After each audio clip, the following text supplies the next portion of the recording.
하나 에어로스페이스 2026년 상반기 실적을 슬포트 회계로 분석하고 연말 매출 및 손익분기점을 예측해 보도록 하겠습니다. 매출은 22% 증가했고요. 영업이익은 15.6% 증가했습니다. 포괄 가공비 배부 재고자산 회전율은 2회전, PBR은 5.76으로 나름 높은 상태입니다. 분석 결과 재고자산 매출원가 분식회계 개연성 견해를 말씀드립니다. 하나 에어로스페이스에 대한 사업 개요입니다. 홈페이지 방문해서 이 자료들을 좀 가져왔습니다. 그리고 뉴스가 나왔는데 K9이 뚫은 철옹성, K방산 미진출 쟁걸음, 박한나 머니투데이에서 8월 22일 오전 9시에 미 육군 기동 전술포 사업자 선정됐다. 6문 더하기 옵션 12문 국산 완성 무기체계 촉 미국 진입을 했다. 그러니까 미국 미사일도 또 공대공 미사일도 사고 기브앤테이크 뭐 이런 것들이 좀 되는 것 같네요. 주가는 108만 5천 원으로 1년 전보다 21.8% 상승했습니다. PBR은 5.76으로 119% 상승했습니다. 하나가 32.18% 지분을 가지고 있고 국민연금공단이 7.98%, 외국인이 무려 45.56%를 가지고 있는데 JP모건, 메릴린치, 모건스탠리, UBS, 골드만삭스 5개 회사나 눈에 띕니다. 슬포트 회계로 분석한 결과입니다. 매출은 4조 3,429억 원으로 21.9% 증가했고 매출에 비례하는 매출 재료비는 2조 4,097억 원으로 29.3%가 증가했습니다. 그 갭이 플러스 7.4%이기 때문에 원재료 가격이 상승했다고 1차 추론을 합니다. 그러나 슬포트율은 3.2% 하락했습니다. 운영 경비는 1조 2,361억 원으로서 12.7%가 증가했고요. 그 결과 TOE 생산성은 1.56으로서 0.01포인트 1포인트 상승했고 영업이익은 6,970억 원으로서 15.6% 증가했는데 원가회계 영업이익보다 1,266억 원이 적은 수치입니다. 이것은 포괄 가공비 배부 재고자산이 증가했기 때문입니다. 원가회계 손익계산서 상으로는 영업이익이 2.8% 상승에 그쳤습니다. 재고자산 명세입니다. 유동재상품, 제품, 상품 묶어서 표현하고 있네요. 반제품, 그 다음에 제공품. 제공품이 계속 늘어나고 있다는 게 눈에 띄죠. 그 모든 것을 합쳐가지고 가공비 배부 재고자산 묶어서 분석합니다. 2조 5,657억 원, 연초보다 4,915억 6천만 원이 증가했습니다. 그러나 상대적으로 계약자산은 크게 증가하진 않았습니다. 1,039억 원이 증가했네요. 처음에 일반적으로 재고자산보다 계약자산 쪽으로 했는데 이게 뭔가 수정들이 돼가고 있는 것 같아요. 제공품이 팍 줄었다가 요즘은 제공품에 반영을 많이 하고 이 계약자산은 포괄 제공 개념이긴 하지만은 제가 분석할 때는 매출채권 성격으로 확실히 뭘 해가지고 제공과는 뭐 크게 상관관계가 있긴 있을 거예요. 있는데 실무적으로 그 기업마다 좀 다양할 것 같고 확실히는 모르겠습니다. 어쨌든 제가 그 학습한 거에 의해서는 한국회계기준원 그 강의까지 갔었는데 스르프 관점에서 이 계약자산은 포괄 제공이다. 그때 이제 그렇게 인식을 정의를 하고 분석을 하고 있는 겁니다. 참고적으로 계약부채는 6조 9,354억 원이 있습니다. 비용의 성격적 분류 내용입니다. 회사는 제품, 반제품 및 제공품의 변동이라고 구체적으로 표현하고 마이너스 710억 원이면 재고가 증가했다는 뜻이고요. 원재료의 사용으로 2조 743억 원. 그러면은 여기에 그 상품도 들어간다는 얘기입니다. 상품 매입을 따로 그래서 표현했습니다. 매입이 맞습니다. 이 A의 상품이 들어가면은 2,797억 원. 그래서 ABC를 더한 MC 매출원가 재료비는 2조 2,831억 원으로서 37.1%가 증가했습니다. 운영경비는 12.7%가 증가했습니다. 운영경비에서 판매관리비 4,587억 원을 뺀 7,774억 원이 공장 가공비인데 가공 비율이 0.7% 내려갔고 상대적으로 재료 비율이 0.7% 상승했습니다. 여기서도 원재료 가격이 상승했다고 2차 추론을 할 수 있습니다. 그래서 재고자산 입출 과정 교차 검증은 WCAI로 하면은 검증이 쉽습니다. 그리고 여기 그 원재료 더하기 상품 매입까지 하면은 2조 3,541억 원을 입고로 매입액이니까 여기에 상품 매입, 원재료 소모품 사용, 제가 여기다 넣었는데 요거는 조금 그래도 뭐 맞추긴 맞췄습니다.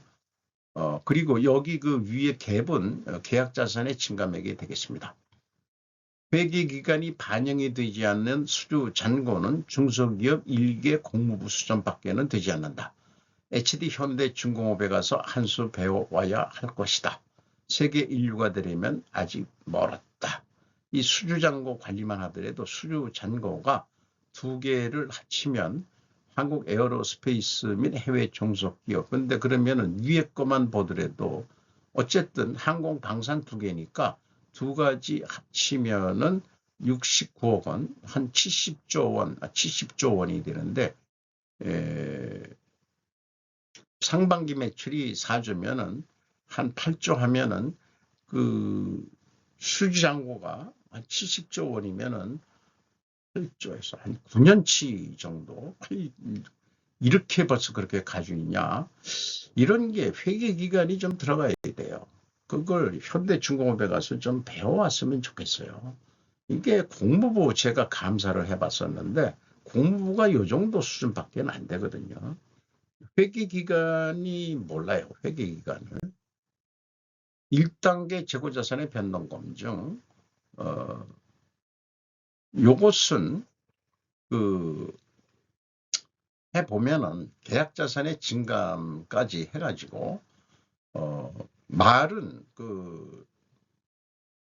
이 WCA인데 비성분은 요렇다 이거죠. 그 갭이 이래서 BWCA 증감액을 빼면은 836억 원이다. 그러니까 한마디로 말은 WCI인데 실질적으로는 전체 재고자산을 하나 에어로스페이스는 가져가고 있던데요. 그래서 마지막에 계약자산을 해주면은 그게 딱 일치해야 되는데 차이가 있습니다. 이렇게 안 맞는 경우가 참 없는데 안 맞아떨어집니다. 비성분 표기는 제품, 반제품 및 제공품의 변동을 재고자산 변동 범위가 WCI로 인식되었으나 검증 결과 전체 재고자산을 기준으로 하고 있다. 비성분 원재료 사용액은 매입액이 되어야 한다. 갭 3는 합리적으로 추적할 단서는 찾지 못했습니다. 총 제조 비용도 그래서 동일하게 하고 최종 전체 BWCAI의 증감액을 가감해 주면은 동일한 금액이 그 차이가 나겠습니다. 재고자산 회계투명성 3단계 현금 흐름 기준도 맞아떨어지지가 않습니다. 현금식으로 읽어볼게요. 현금이 9,456억 원이 나갔으면은 재고가 그만큼 증가하면 되는데 1조 362억 원이나 증가했습니다. 905억 원이 어디서 공짜로 생겼습니다. 재고자산 평가손실을 빼주면은 오히려 늘어나 가지고 1,001억 원의 재고가 공짜로 생겼다. 뭐 이렇게 못 맞히느냐. 참 이게 그 방위 산업을 한다면서 이 재고가 틀리면은 어디에 뭐가 흘러나가고 국가 기밀이 흘러나가고 그러니 무슨 대전 사업장에 폭발 사고 일어나고 그런 것까지 생각이 들고 조금 안타깝습니다. 어쨌든 원가 회계하고의 영업이익 차이 1266억 원은 포괄 가공비 배부 재고자산 증가액에서 가공비율을 곱하면은 그 스르프 영업이익과의 차이가 검증이 되겠습니다. 인건비 6,025억 원 10%가 증가했습니다. 직원 수는 무려 879명을 증원시켜줬습니다. 일자리 창출에 감사하게 생각하고요. 인당 평균 임금은 1억 3,800만 원으로 고임금 대기업 수준을 유지하고 있습니다. 감사한 일이죠. 경영평가지표로서 재고 회전율이 상승할 것으로 예상이 되고 슬픈율은 내려갈 것입니다. 요거는 실적이 그렇습니다. 역방향이면 분식회계 개연성 가정을 세웁니다. 그리고 총자산 회전율이 상반기에 0.16인데 1년 더블 하더라도 0.3이면은 제조업은 가장 바람직한 게 우선 가이드가 1이 나와야 된다. 자기 총자산율만큼 매출액은 올려줘야 되는 게 제조업을 기준으로 가져가고 있는데 한화 에어로스페이스가 규모는 방대해졌는데 실제 방산 수준은 별 볼 일 없다. 이런 얘기가 되죠. 왜냐? 여러 군데 합병을 해가지고 그 종속기업 이런 관계기업 그 금액이 너무 큽니다. 그래서 그런 거를 또 빼고서 얘기해야 되는지 어떤지는 모르겠습니다만은 어쨌든 총자산적으로는 그 활동성이 그렇게 높지는 않다. 이렇게 얘기할 수 있겠습니다. 영업구매 평가지표로 매출채권 수금속도 1.6회전, 매입 채무 지급 속도 1.3회전, 뭐 그냥 평범합니다. 두펑 ROA 자본 회수율 14.2%로 1% 상승했습니다.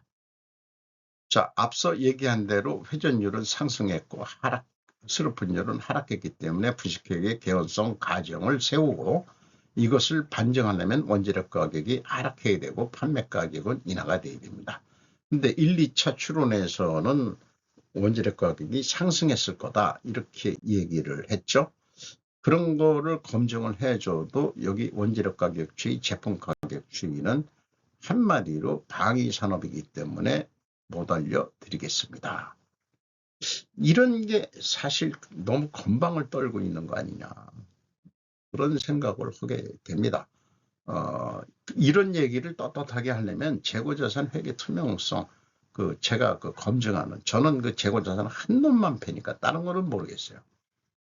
재고자산 하나만 패는 겁니다. 저는 다른 거 부족하게 했는지 그것도 여러 가지 문제가 있을 거예요. 매출 채권이라든지 그 매입 채무라든지 그 돈 나가고 돈 들어가는 거 다 감사할 성격들은 많은 건데 저는 재고자산 한 놈만 팬다 이거예요. 어쨌든 비공시해 가지고 제가 좀 반증을 시켜드리고 싶어도 불가능하네요.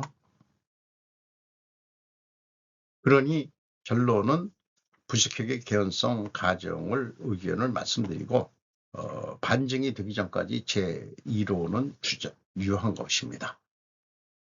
현금 재무지표로서 EAT 세후 현금 순이익 1조 3,549억 원 벌었습니다. 두 번째 EMS 영업활동으로 전체 1조 3,869억 원이 유출이 됐습니다. 전체 사업활동을 통해서 최종 3조 1,973억 원이 유출이 됐습니다. 어디에 돈을 많이 썼을까? 돈이 유입된 것은 돈을 벌어서 들어온 게 아니고 채권자한테 2조 4,837억 원을 추가 차입을 해서 이자 부채 레버리지율은 무려 43.6%가 됐습니다. 지금 레드존입니다. 그리고 주주 자유현금물은 3,231억 원, 이익이 낮다고 이익 배당을 한 거네요. 그리고 비유동자산에 대부분 투자를 많이 한 것 같습니다. 어디에 돈들이 그렇게 많이 나갔을까?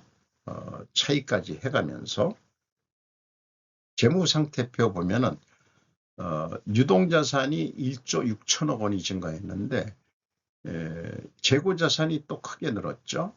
이게 좀 눈에 띄죠. 수금도 좀 못하고 있는 게 있고, 그리고 단기 투자 자산에 그 돈이 또 좀 나갔고요. 비유동자산 쪽에서 왜 금융자산에 투자를 했네요. 그 유용자산 이런 거 투자보다도 종속기업에도 투자했고 유용자산에도 투자했고 다 투자했습니다. 그러니 돈이 들어갈 때가 많은 거죠. 부채 단기 차입금이 2조 4천억 원대 증가했고 장기 차입금은 1,637억 원이 증가했습니다. 회사 전체 자산 규모는 27조, 거의 27조 7천억 선입니다. 상반기 실적을 토대로 연간 매출을 예측해 보도록 하겠습니다.